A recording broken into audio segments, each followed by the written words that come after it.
Oui, salut tout le monde, je suis encore là et pour aborder le deuxième sujet. Et voilà, pour pouvoir rentrer dans le deuxième sujet, je vous invite à partager la vidéo massivement parce que c'est une vidéo qui va dire la vérité. Parce que souvent, nous on tourne pas, vous voyez, on tourne pas lorsqu'il y a quelque chose à dire, il faut dire la vérité parce que nous considérons les hommes comme nous sommes mortels. Tous les hommes sont mortels. Vous voyez? Même si vous avez si vous avez des oreilles en diamant, vous avez un nez en diamant, vous avez des yeux en or là, vous êtes mortel.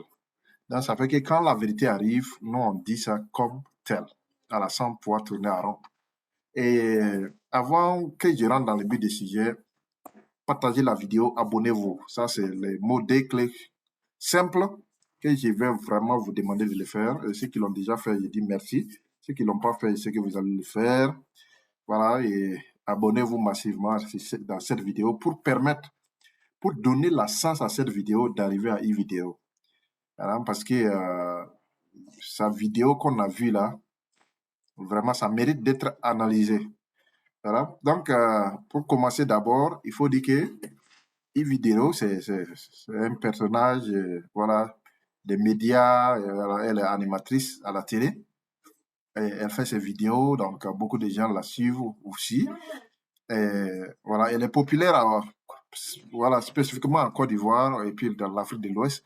Beaucoup de gens la connaissent parce que, bon, selon les dernières, selon les dernières nouvelles qui étaient là, voilà, elle a un grand réseau au niveau du palais présidentiel.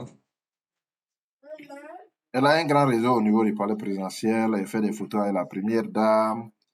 Elle fait la photo avec les ministres. Ça ne regarde pas. Je vous dis clairement, ça nous intimide pas. Parce qu'on est sûr d'une seule chose, les pouvoirs politiques viennent, les pouvoirs politiques passent. Il y a longtemps, beaucoup de gens soutenaient et l'autre là, Robert Gay. Beaucoup de gens chantaient les louanges de Robert Gay. Après Robert Gay, beaucoup de gens ont chanté les louanges. Bon, avant même Robert Gay, beaucoup de gens ont chanté les louanges de Houphouët-Boigny.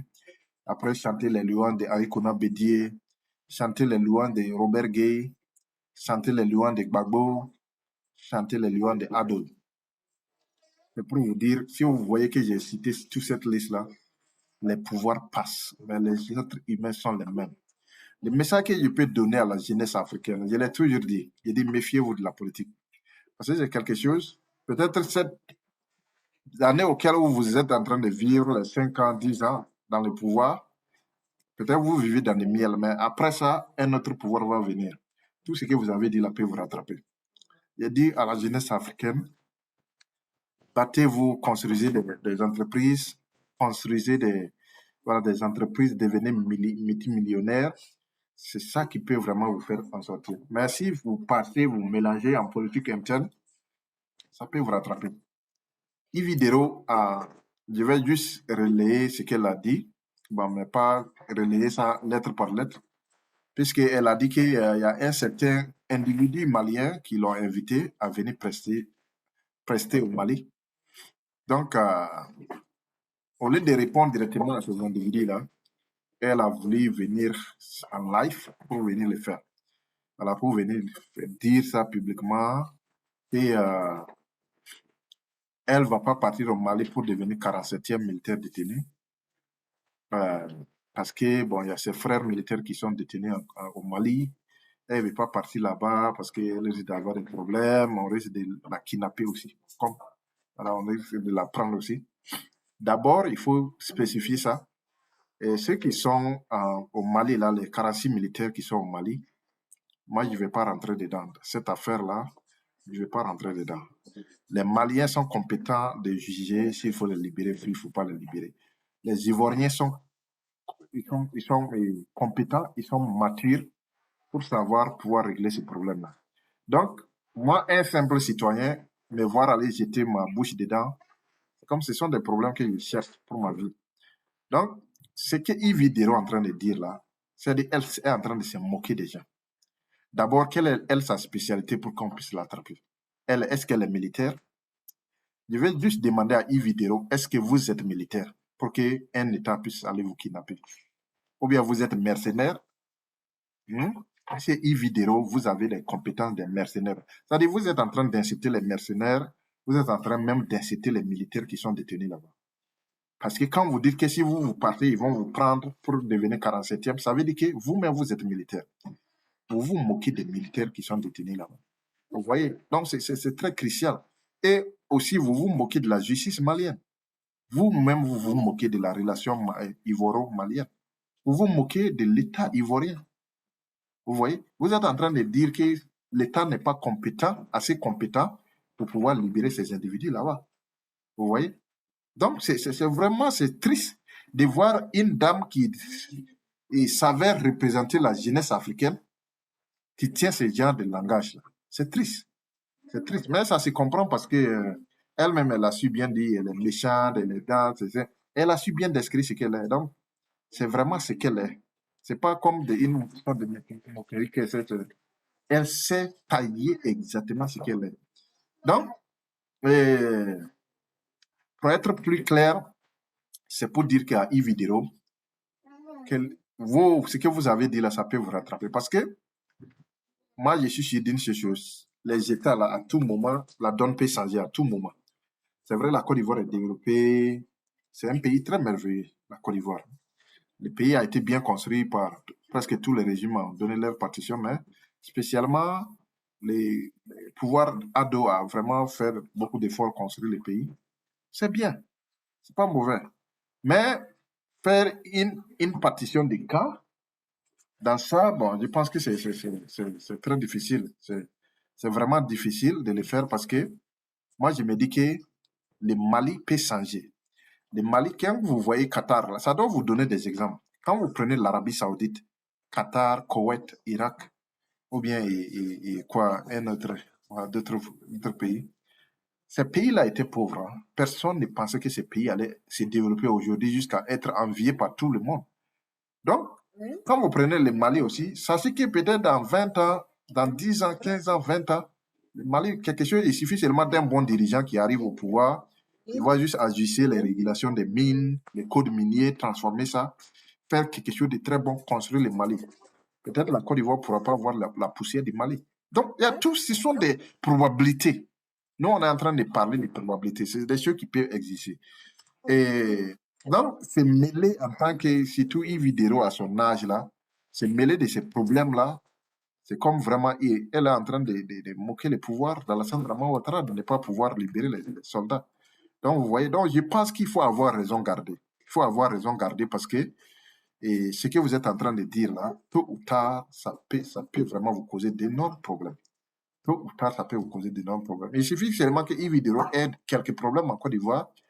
Et maintenant, bon, peut-être qu'elle est en train de chercher à réfugier dans certains pays africains, mais ils vont vous dire, de toute façon que vous avez parlé au Mali, là, en 2022, là, on est au courant de ça, donc on ne peut pas vous accueillir ici. Parce que vous-même, vous vous décrivez comme un mercenaire.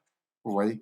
Donc, ça fait que c'est bien vrai peut-être qu'elle n'est pas mercenaire, mais quand elle dit que si elle part, on va la prendre comme 47e, elle est en train de se moquer même des Ivoiriens qui vivent au Mali actuellement. Donc, le pouvoir malien n'a pas vu d'autres Ivoiriens pour attraper, ajouter à ces mercenaires-là si ce n'est pas Yves Dero. Mais de qui vous vous foutez? Vous voyez, donc c'est très banal de dire ce genre de propos qui vont vous causer des problèmes au futur. Parce que nul ne sait le destin. Moi, je vous dis bien, nul ne sait le destin. Vous voyez? Donc, si vous êtes en train de dire au Mali, parce que bon, vous pensez que le Mali est pauvre, bien, mais retenez une chose, hein, les rapports 2022 sont sortis. Et devinez quoi? Les pays qui occupent la deuxième place de production de riz, là, ce n'est pas la Côte d'Ivoire, hein, ce n'est pas le Ghana, ce n'est pas non plus l'Égypte, ce n'est pas l'Égypte, ce n'est pas non plus le Bénin ou bien les pays côtiers ou bien le Sénégal. Ce n'est pas ces pays qui ont accès à la mer, qui ont accès à l'eau. Ce n'est pas ces pays-là. Devinez c'est qui? C'est le Mali. Le Mali a détrôné Mali, puisque le Mali était, quand j'ai regardé, en 2020, le Mali était à la 7e place. Production de riz. en termes de quantité, c'est le marché africain. Le Mali était à 7e place, devant même la Côte d'Ivoire. Aujourd'hui, le Mali vient d'occuper la 2e place de l'Afrique. Je ne parle pas d'Afrique de l'Ouest, je parle d'Afrique. Le Mali vient de détrôner l'Égypte. Il y avait le Nigeria, l'Égypte, il y avait d'autres pays qui suivaient. Le Mali vient de détrôner tous ces pays-là et puis s'est positionné à la place de l'Égypte qui occupait la 2e place. Donc après le Nigeria, c'est le Mali. Si ça continue comme ça, que le Mali transforme son riz et que aussi savoir un peu ajuster les prix pour permettre que les choses soient stables au Mali, surtout les prix qui sont actuellement très hauts. Si les marchés, voilà, si le gouvernement arrive à trouver des solutions pour ça, ajuster ça, transformer son riz, et aussi les cotons qu'ils ont commencé déjà à transformer 34% de ça, et aussi l'or qu'ils ont commencé à vouloir raffiner, les ciments et les carreaux, les porcelaines, les céramiques, et puis aussi d'autres ressources qui vont venir. Si le Mali peut gérer ça bien, je pense qu'il n'y aura pas un pays de la sous-région qui pourra vraiment compétir dans ce pays. Imaginez, c'est un pays qui n'a pas accès à la mer. Un pays un peu où on peut dire une partie du Mali est désertique. C'est du désert. Mais ce pays arrive à devenir la 2e puissance de production africaine de riz. Ça doit vous dire quelque chose. Ça doit vous signaler quelque chose. Voilà, donc c'était ça. Pour dire que, faut pas que Yves Dero va penser qu'elle est plus maligne que tous les Ivoiriens. Elle est en train de se moquer de tous les Ivoiriens, ce qui n'est pas bon. La Côte d'Ivoire, c'est un pays qu'il faut respecter. Il faut respecter les dirigeants ivoiriens, il faut respecter la structure étatique. Laissez les problèmes dans les mains du président. Il sait comment gérer ça. Soyez patient, il sait comment il va gérer ça. Il ne faut pas vous en mêler dedans, vous causer des problèmes qui vont peut-être affecter votre famille, qui vont affecter vos enfants au futur, ce qui n'est pas très bon. Ça, c'était ma part de vérité que j'ai dit ça. Parce que quand je dis ça, ce n'est pas pour supporter Ado, ce n'est pas pour supporter les Mali. Je vais être neutre dans cette affaire. Je vais dire qu'en Côte d'Ivoire, il existe des ministres compétents. L'État même est compétent. Le président est compétent de gérer cette affaire. Je veux que les gens soient seulement patients. Je sais aussi que le Mali a des dirigeants compétents de pouvoir gérer cette affaire-là d'une manière diplomatique. Personne ne peut pas venir s'en mêler dedans pour se créer des problèmes. Les gens-là savent ce qu'ils sont en train de faire. Il faut les laisser faire. Laissez le temps faire. Parce que peut-être même que ces gens-là seront libérés dans peu de temps, dans ces heures qui suivent. Qui sait? Personne n'a cette réponse. Mais si vous venez vous causer des problèmes comme ça peut vous suivre. C'est tout ce que je suis en train de dire. Et il faut d'abord, avant de se donner de la valeur jusqu'à l'épitome, c'est-à-dire au sommet des sommets, il faut d'abord que vous soyez patient et laissez les gens vous juger. Sinon, la qualité de service des émissions de Yves Dero, je ne sais pas. À moins que si vous n'avez pas le temps à faire autre chose, vous pouvez aller la regarder. Sinon, moi, je ne vois pas en quoi est-ce que ça peut servir à quelque chose. Je veux voir des Africains tenir des émissions d'entrepreneuriat. Je veux voir des Africains tenir des émissions culturelles. Je veux voir des Africains tenir des émissions de technologie. Je veux voir des Africains tenir des émissions scientifiques. Pas voir des Africains passer à faire ce que Yves Dero est en train de faire. C'est quoi ça donne quoi en termes de plus-value pour la population ivoirienne? Rien. Si ce n'est pas perdre le temps des Ivoiriens, si ce n'est pas perdre les unités, l'argent que les Ivoiriens mettent juste à cause des factures d'électricité qui vont venir parce qu'ils ont regardé tes émissions de Yves Dero. C'est ça. Sinon, c'est à part, au-delà de ça, il y a quoi? Il y a quoi là-bas dans ces émissions? Moi, je ne vois rien. Il faut être compétent pour pouvoir tenir ses propos. Parce que Yves Dero, façon qu'elle a tenu ses propos, c'est comme si elle est vraiment, elle a une telle valeur à telle sorte que l'État malien, à cause de elle, sa valeur-là, l'État malien peut libérer les 46 militaires. Mais vous vous foutez de l'État malien. Vous vous foutez même de la Côte d'Ivoire. C'est pas comme ça on dit les choses. C'est comme si vous pensez que Ado n'est pas compétent pour gérer cette affaire. Mais vous êtes en train de dénigrer votre président. C'est pas bon. C'est pas bon. Donc, vous voyez, donc moi, je pense qu'il faut laisser cette affaire aux dirigeants qui ont aussi bien gardé leur calme. Parce qu'il faut féliciter la Côte d'Ivoire de son calme, de sa patience. Il faut aussi féliciter le Mali. Voilà. Donc, les deux partenaires, ce qu'on doit seulement faire, c'est de prier pour que ces deux personnes, ces deux États-là, en tant qu'individus, voilà, ils aient un terrain d'entente pour libérer parce que personne n'est content de voir des prisonniers politiques. Des prisonniers, personne n'est content de les voir. Qu'ils soient des prisonniers maliens, qu'ils soient même des prisonniers en Côte d'Ivoire. Personne n'est content de voir des prisonniers, qu'ils soient politiques ou bien non politiques. Personne n'est content de les voir. Donc, d'un côté, il faut remercier l'État malien, de l'autre côté, il faut remercier l'État ivoirien et pour les dire, les encourager à trouver un terrain d'entente le plus vite possible pour libérer ces soldats-là. C'est tout ce qu'on peut dire. C'est tout notre souhait. Nous les sollicitons, nous les donnons une énergie positive pour aller gérer cette affaire-là. Au cas où ils ne peuvent pas trouver un terrain d'entente, ils n'ont qu'à me contacter. Parce que, bon, peut-être je peux jouer un rôle crucial. Qui sait? Ils n'ont qu'à me contacter pour que je puisse rentrer en contact avec l'État malien pour libérer ces soldats-là. Parce que je pense que c'est en train de prendre du temps et je pense qu'il faut que nous venons en tant que facilitateurs. Nous ne devrons pas venir en tant que des gens qui vont inflammer la chose, mais on doit venir en tant que facilitateurs. Voilà, j'ouvre maintenant cette opportunité à l'État ivoirien de me contacter le plus vite possible s'il veut vraiment que je puisse l'assister. Je dis bien pour que je puisse l'assister. Je ne dis pas que je peux résoudre ce problème-là à 100%, mais je dis assister l'État ivoirien à libérer ces 46 militaires. Je veux que aussi l'État malien me contacte le plus vite possible s'il a besoin d'une petite ouverture pour pouvoir libérer ces 46 militaires. Il y a ça aussi. Parce que peut-être que l'État malien veut les libérer. Mais ils n'ont pas une stratégie, une petite fenêtre pour juste faire semblant. Voilà, bon, ok, à cause de ça, on va les libérer.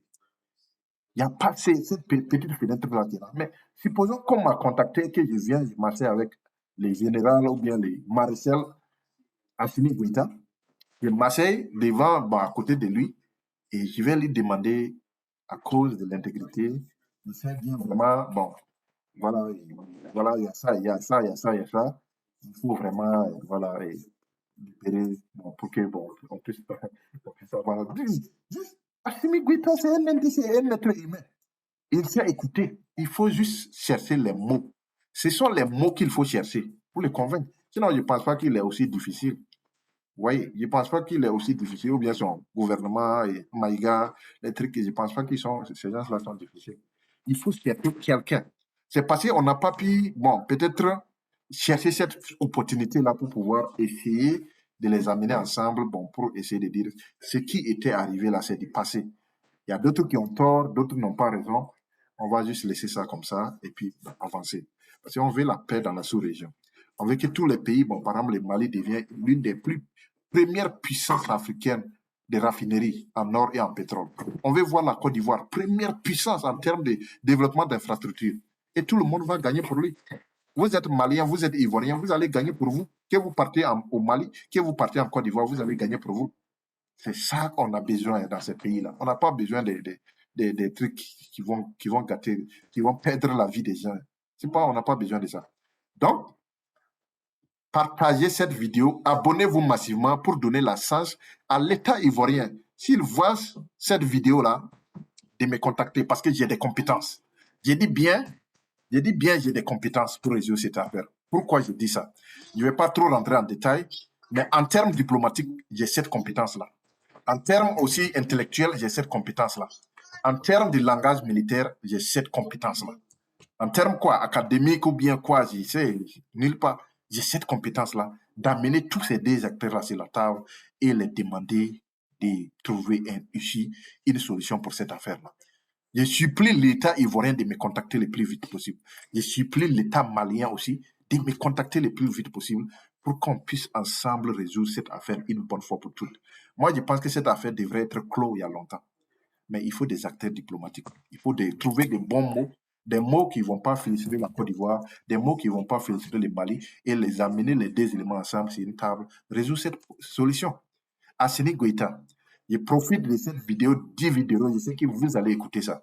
Si vous écoutez cette vidéo-là, contactez-moi le plus vite possible. Et je veux aussi faire du Mali. Je vous dis, je peux faire du Mali l'une des puissances, les plus grandes puissances d'Afrique de l'Ouest. Je peux le faire. Si vous voyez cette vidéo, contactez dans tous les moyens. Et je sais que vous avez cette technologie de me contacter. Contactez-moi pour que je puisse vous donner les services de consulting. Parce que ce que je vois, le potentiel que je vois au Mali, je pense que si c'est bien exploité, le Mali va dominer toute l'Afrique en dehors de l'Afrique du Sud. le Mali peut se positionner sur l'un des plus grands acteurs de développement. Donc, il faut me contacter. Je demande aussi à Ado, Alassane Draman Ouattara, de me contacter. Je sais que vous avez cette possibilité-là. Je peux intervenir dans cette affaire. Je vous parle tout droit et avec un grand respect. Je sais que vous êtes un grand bâtisseur. Si vous me contactez, je peux jouer un grand rôle à la libération de ces gens-là. Nous, je ne veux pas qui a raison, qui a tort dans cette affaire.